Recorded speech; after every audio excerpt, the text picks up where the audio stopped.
This is Pastoring in the Digital Parish, your resource and community for leading in digital ministry.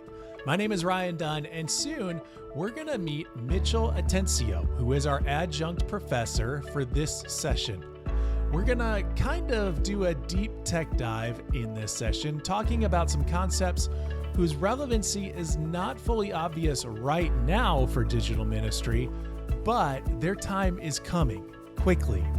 We're really talking about concepts that are impacting the future of the web and digital community. So if you're curious about where the digital world is heading and what's next in terms of concepts impacting the way we relate to one another online, if you're curious or unfamiliar about things like NFTs and blockchains, then you're going to want to hear what Mitchell is saying. So let's meet our adjunct professor, Mitchell Atencio. Mitchell Atencio is the assistant news editor with Sojourners, which is a magazine that is likely familiar to many of us. And as such, the bulk of Mitchell's work and writing centers on the magazine's focus of social justice issues. But back in November of 2021, Mitchell wrote a really helpful article on Web 3.0 and its implications for the church. And the article addressed ideas like cryptocurrencies and non-fungible tokens, words that scared me because I just don't quite get what they are.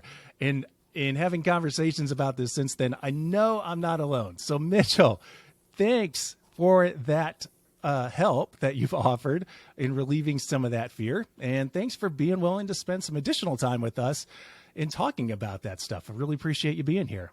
Well, Ryan, thanks for reading and thanks for having me on. You bet.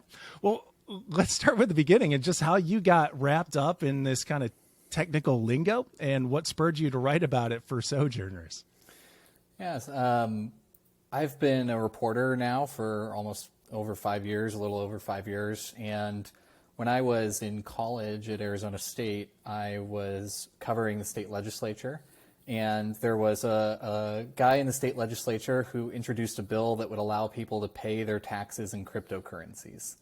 And okay. I thought, well, that's fascinating. This is around 2018. So I reached out to him and talked with him. And he essentially said, I know this isn't going to go anywhere, but this is a burgeoning technology. And I want to signal to crypto people, what we'd call crypto bros these days, but he wouldn't have said it at that time. He said, I want to signal to them that, this is a place where we're interested in that type of stuff. We're interested in new technology. And because I didn't know that he didn't really think the bill would go anywhere when he introduced it, I took a lot of time to figure out what this is. What's a cryptocurrency? How would you even pay taxes in it? What would the state do with it once they got it? And so since then, I've probably paid a little bit more attention than most people have to cryptocurrencies, whether it be Ether or Bitcoin or anything else.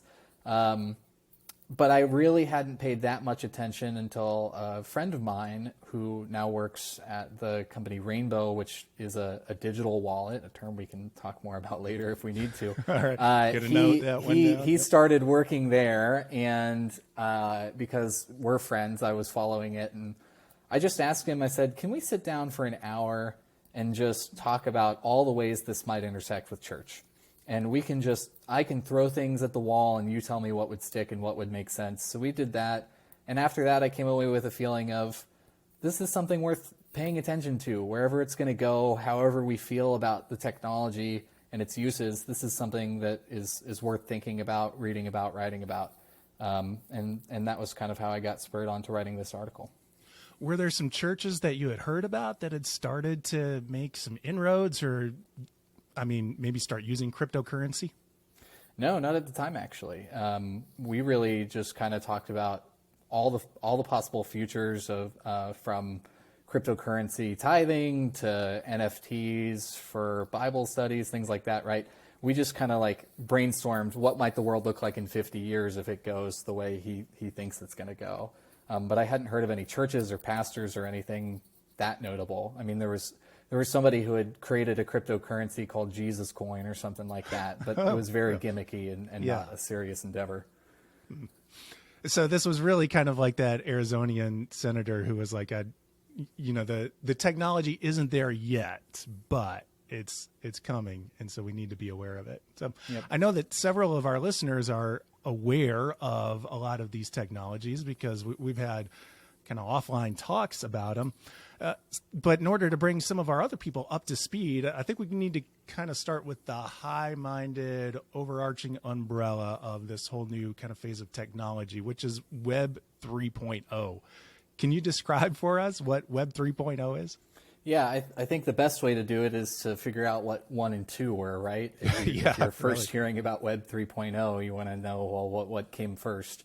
And I actually think that's a good guide when we get into these conversations. I would recommend people focus less, unless they're very interested on the super technical details of how, and focus more on the, what does it do?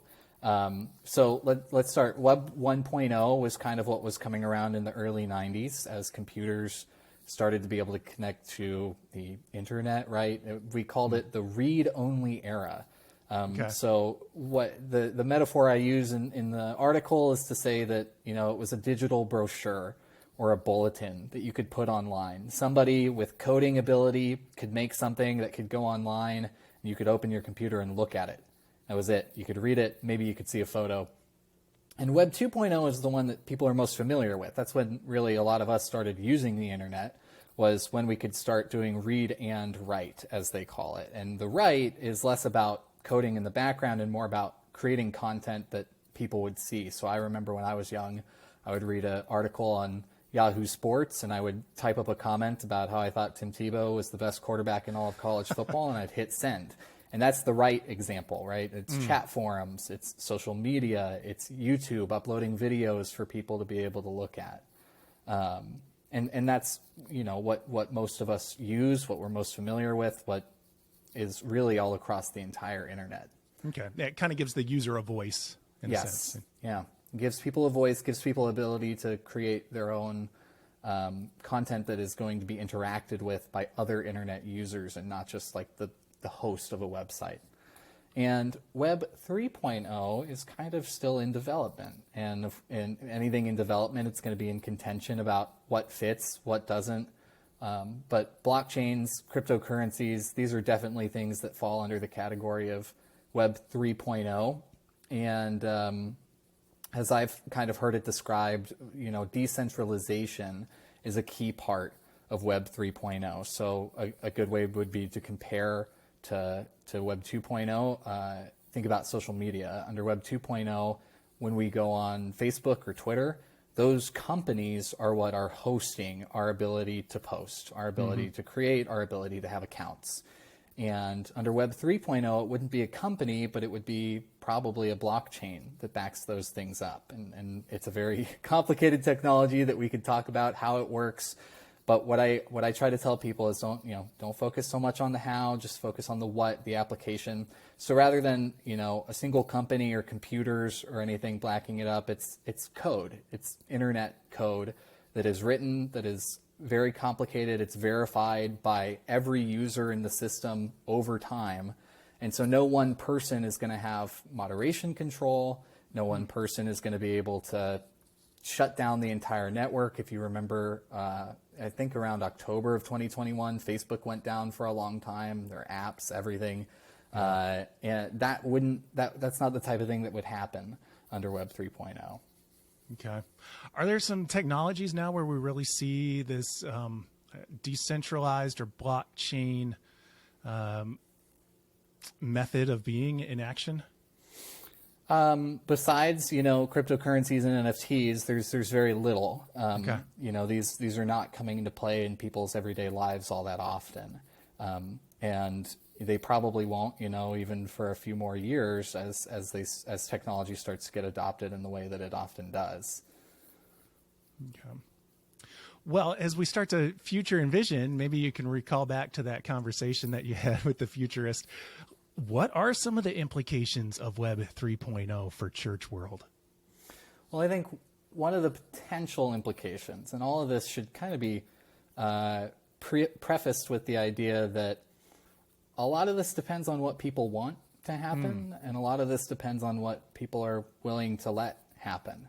I think that's a good way to think about this if you're somebody who's very skeptical of cryptocurrencies, of NFTs. Just imagine that, this doesn't have to be the future. You can organize with the people around you and decide this is not a technology we're going to embrace.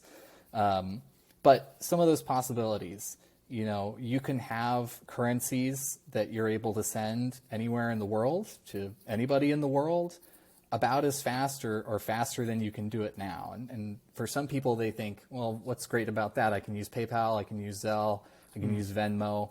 But those are third-party organizations, be they PayPal or your bank, who is controlling whether you can or can't send that money. So for myself, I can't send more than X amount of dollars a day, and I can only send them as fast as the network might allow. If PayPal goes down, I can't send any money.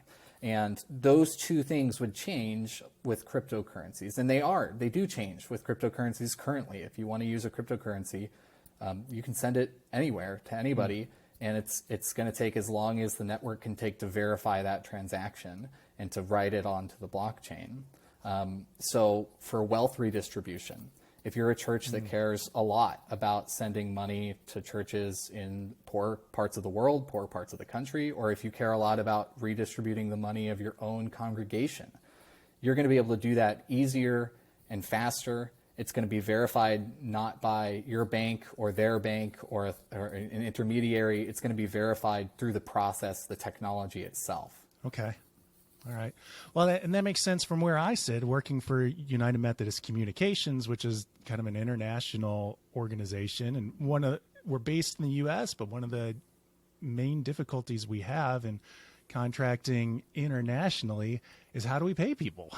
It's not always an easy process. And having something like an international currency, a cryptocurrency, would definitely facilitate that a little bit easier. So there is, One of the people, Brantley Milligan, who I interviewed for this article, also brought up the way that this technology is easier to access. And so one thing that he talked about was if you're in a poorer part of the world, if you want access to funds from the United States or something, somebody has to set up a bank, and an institution has to set up in your country, close enough for you to travel to, close enough for you to verify yourself, your identity. With cryptocurrencies, you just need an internet access and a device to access the internet and the ability to remember, your number of how people are going to send you the money, and then your own codes to, access that stuff and make sure other people don't. So it's a bit like he compared it to landlines and cell phones. There are parts of the world that never had landline, and they jumped straight to cell phones because the technology is easier to adopt. And I think that's really one of the big potential uses that the church will see is, like you're saying, you don't have to wait for other institutions to provide you with the opportunity to send resources to others. I talked to a pastor in the ELCA who talked about in places where there's disaster relief, they're able to send money much quicker and much easier than trying to figure out, what denomination, what's the transaction rate, things like that. Wow. Okay. I think in the article you spoke about a church in Germany that was beginning to use that. How are they putting that into practice? Yeah, so this was a pastor who is out in not Germany, sorry. That's Zach Quarter in Hungary.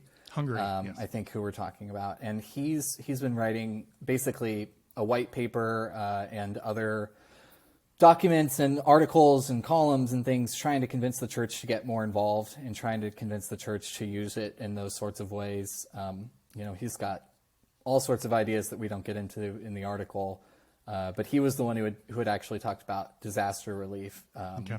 And he said that he knew that there were people doing that work who were able to send, and the quote from him is, he said, quote, "Instead of having someone buy all the supplies and then distributing to people in need, they were able to collect people's online wallets, and then they'd send them $50 and say, you get whatever you need now."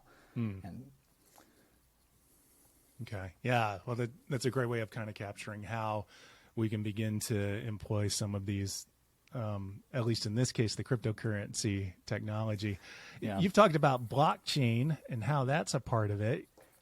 Can you define for us what blockchain is for the uninitiated? I can certainly do my best. I joked with people who are close to me that one of the hardest parts of this article is I felt like I was trying to describe for people how cars might impact the church, but these are people with no idea of the concept of roads or tires, So you start and you say, well, you might be able to take your car, and people go, well, what are the tires made of? And you say rubber, and they go, well, how do they make the rubber? You go, that's not important. We don't need to worry about how the rubber's made. Just focus on the car.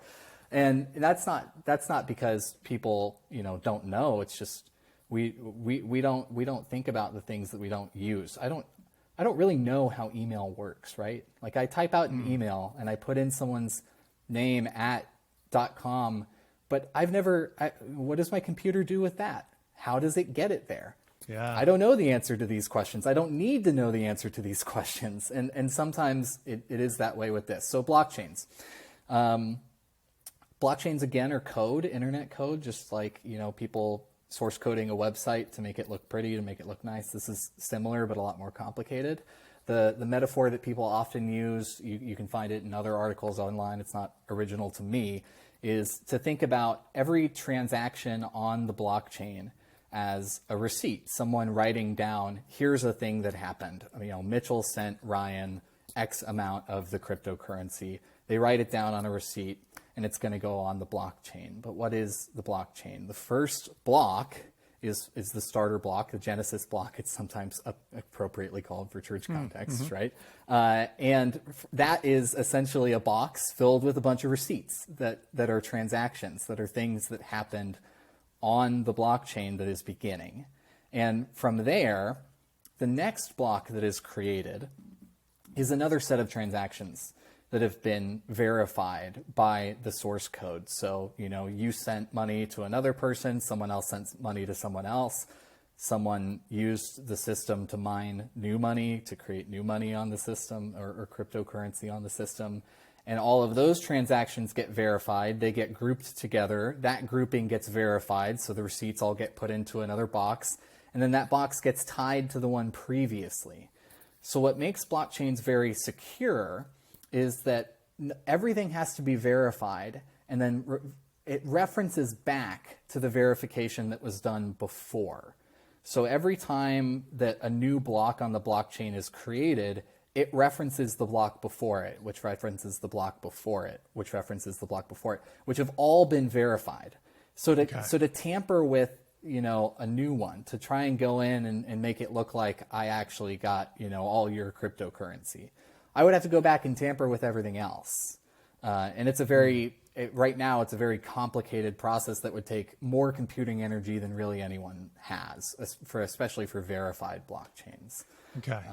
And I don't know how much that helps people. I'll admit the first time that I heard that explanation, I went, I don't think that helps me at all. But what I would recommend is, if you're interested in better understanding it, spend more time with it. There are videos for beginners. There's a great article from The Verge that talks about these and really just does a simple question by answer explanation of blockchains.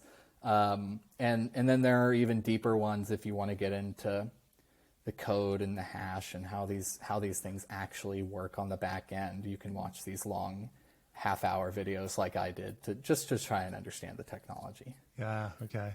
And is it easy to verify? So it sounds like it's tough to tamper with, but then is it fairly easy to verify? It can be. It's going to depend on, what's being verified, how large of a transaction it is, when it's happening. But yes, they're fairly easy to verify, at least from person to person, right? So the technology, it could take up to 15, 30 minutes for me to send you large amounts of cryptocurrency on a blockchain.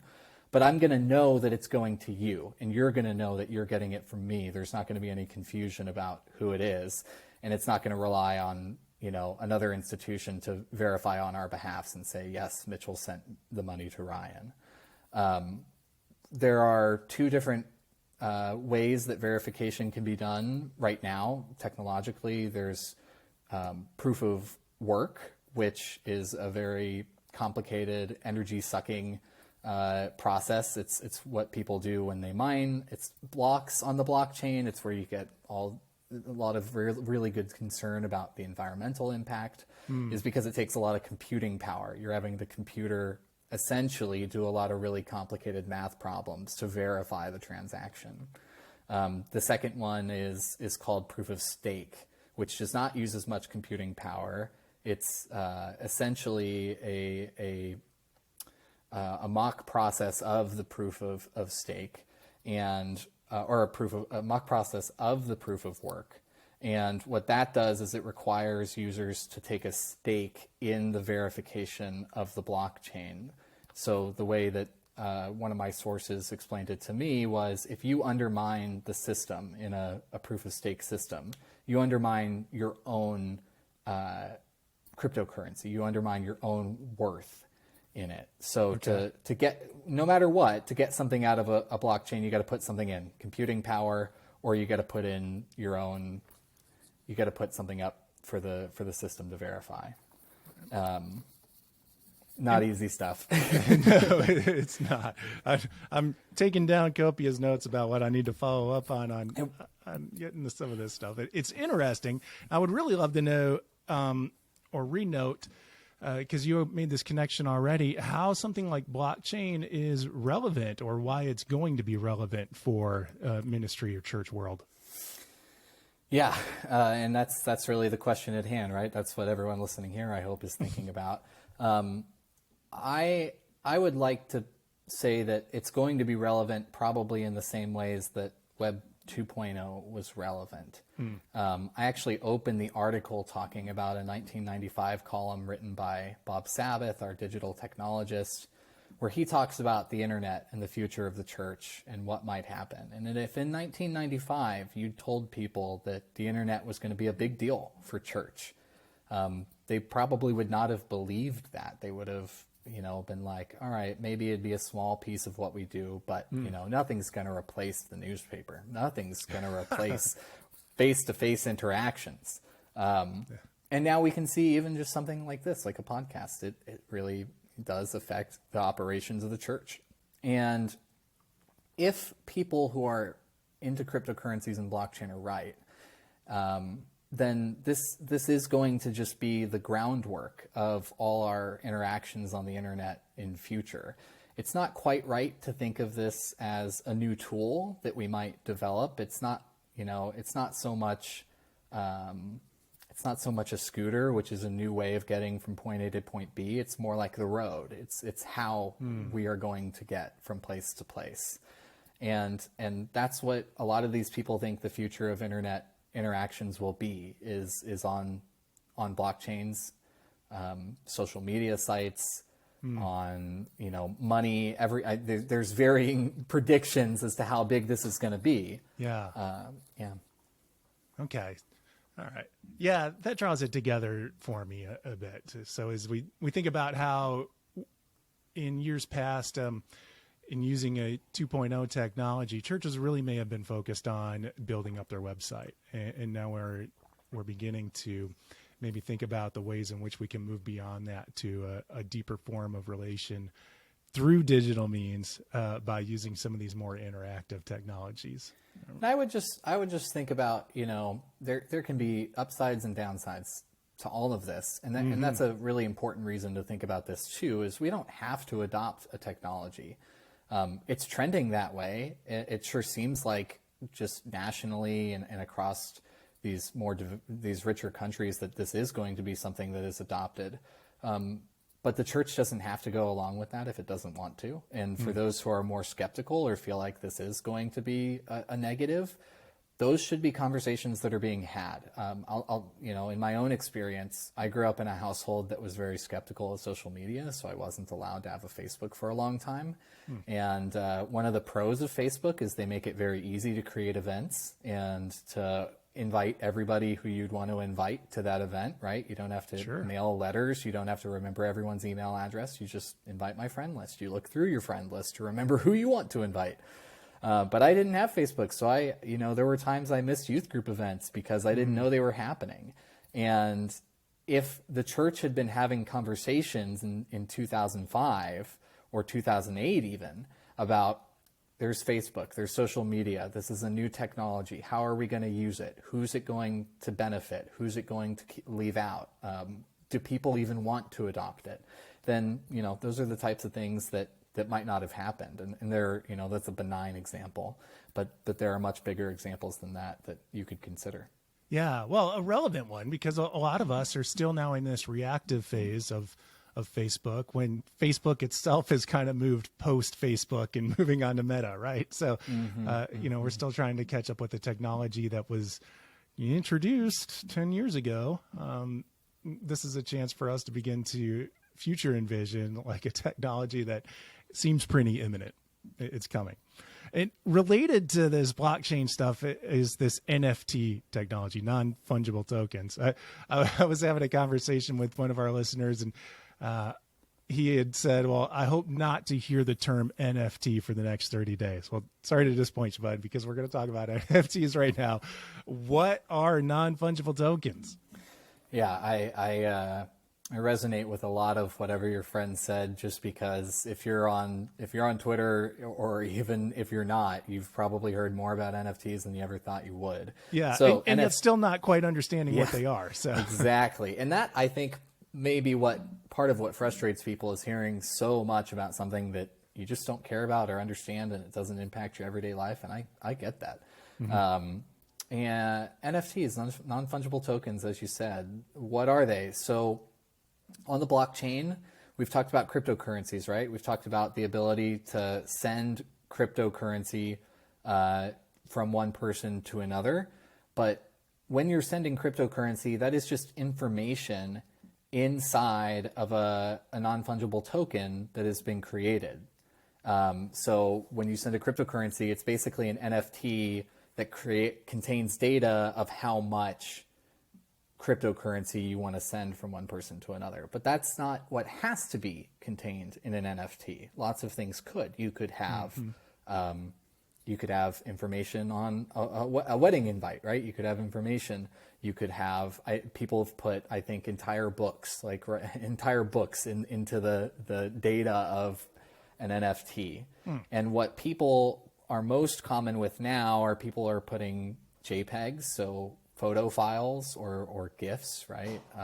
Some moving photo files into the NFT. And what they're selling is the receipt of transaction to people. What they're selling is that, so non-fungible, meaning it's not going to be repeatable or recreatable. Token, meaning the interaction, the verified receipt of the thing on the internet. And people say, who cares? You can just right click and save the JPEG, and now I have the same thing you do. But in one sense you do, because you have the same internet file that people paid for. But at the end of the day, what they're actually paying for is the verification of it. They're paying to show to other people who use the blockchain that they are the verified owner of that item. So let's say I did have an NFT as my profile picture and you had the same one. Right now, it's rather complicated and not the easiest process in the world to know whose is legit and whose isn't. But you can, and you could know who actually bought that person's artwork, who actually paid the artist for the digital art. And it could be very similar to, you ever walk into somebody's house and you see a real nice painting on their wall and you think that can't be the original painting. There's no way they got the Monet. Well, you have to ask them right now to figure out whether that's the case. But when we run into those situations on the internet, that's where blockchains come in handy, is the verification of it. Most people are also hearing about them now because they're very hip and cool, and anybody who's anybody is getting into it. And just like art has always been, people are probably using it to launder money and all that type of stuff. Well, you had mentioned earlier about NFTs in relationship to Bible studies, that, in a sense, this is going to become about something more than just verifying original pieces of artwork. Like, what were you envisioning with that? How are NFTs going to relate to the church? Yeah. So we talked about somebody who put an entire book onto an NFT, a transaction. After I published this article, I had somebody who is in the blockchain community and world say that they were actually a little bummed I didn't have the space to write about, or I guess didn't choose to write about, the potential for evading censorship. And if you had an NFT with a Bible translation on it right now, or let's just say, let's back up. If you had a Bible translation now that you wanted to get into a country that censored that, or anything, doesn't have to be the Bible, but since we're talking about the church, you would have to try and get physical copies to people, and it would have to go underground, and it would have to be a very physical process, because if you put it on the internet, they're going to shut it down. They're going to trace where it comes from. We see this type of censorship all the time in various places. Hypothetically, on a blockchain, there's not a person who controls that blockchain. There's not a person who can go and shut it down. So if it gets verified, it's there, and it's going to get verified based on computing power or your proof of stake, right? So it's not going to be up to government entities to decide whether or not a blockchain is verified. So it might be easier in future for the church to be able to spread the word of God through blockchains. Now, I want to be very clear that at the end of the day, with all technologies, what this comes down to is what societies will agree upon and who has the power and ability to enforce those sorts of things. So yes, the technology hypothetically does not allow a single entity or person to take something down, but governments have other ways. People with power have other ways of getting in the way of things. So I think it's very common right now for people who are big on blockchain to say, you can evade censorship, and someone to point to an example of China, banning Bitcoin mining and say, well, you can't really do it. And that's true. That's all true. Just like in 2000, when Napster was introduced, and I don't remember the exact year Napster was introduced, people thought it's going to undermine the entire music industry, and here comes free music for everybody. And what happened? Government got involved. People agreed that it was a bad idea for music to be given away for free, and we found ways to work around what hypothetically the technology should be allowed to do, which would be send songs to whoever you want, whenever you want. And the same thing could happen with this. But for it to happen, it's going to be a process because the technology itself doesn't immediately block people. There's not one person who can immediately block and censor things. It's going to have to be a community development. Well, that was incredibly helpful. Mitchell, I've got one more question for you. Sure. And this will relate to topics beyond our direct conversation here. But as somebody who is editing a magazine with its pulse on quite a bit of culture, what are you reading these days? What am I reading these days? That's a good question. One thing that I've been reading a lot is the Substack from writer and tech ethicist L.M. Sakasis. He's actually a source that I talked to for this article. I think he presents a incredibly good way of considering technology in general. And by technology, I don't just mean the internet and phones and electronics, but anything that we use as a tool. He has this great line where he talks about how the dinner table is a technology, and what it does is it fosters an environment where everybody is going to come together to eat. When you have a dinner table and you center your room around the table, it signifies that this is one of the most important things that we as a small household community do, is we come together and eat. If you have a room and the TV is the center of the room, it signifies that TV is a big part of what you do. And so he kind of gives a new paradigm. I think most people are very familiar with the idea that, technology, it's a tool, it can be used for good or evil. But what he kind of points out is that technologies have their way of shaping communities, of shaping interactions, and of shaping individuals. So I've been reading his Substack a lot lately as I consider this and other things. Oh, that's good. That's really helpful. And I love that you just dropped the term Substack too. For people There's another thing that people are thinking about technologically, right? that they're not used to. Right. Yeah, that's one thing I've been reading. You want more? I read a lot, right? Yeah, I think that's good. We'll be following up with you on Sojourners, so we'll let people who are interested check out more of your work there. Mitchell, thank you so much for spending this time with us and for sharing this ideation with us. It comes as kind of a jarring realization to many of us, but it's necessary for us to begin to think about how these technologies are going to shape our future experience, both within and outside of the church. So really appreciate you taking the bold step of kind of bringing that into the churchy world by writing about it for Sojourners. Well, thank you, Ryan. I hope this isn't the last word on it. And again, like I'm out here, I'm a reporter. I'm not making predictions. I'm not telling people whether it's a good idea or a bad idea. I hope that people are able to think about this themselves, give their own responses and feedback, and make the world and church a better place. Cool. And for folks who want to see a little bit more of your work, where's a good spot to look you up? Yeah, you can go to sojo.net, sojo.net.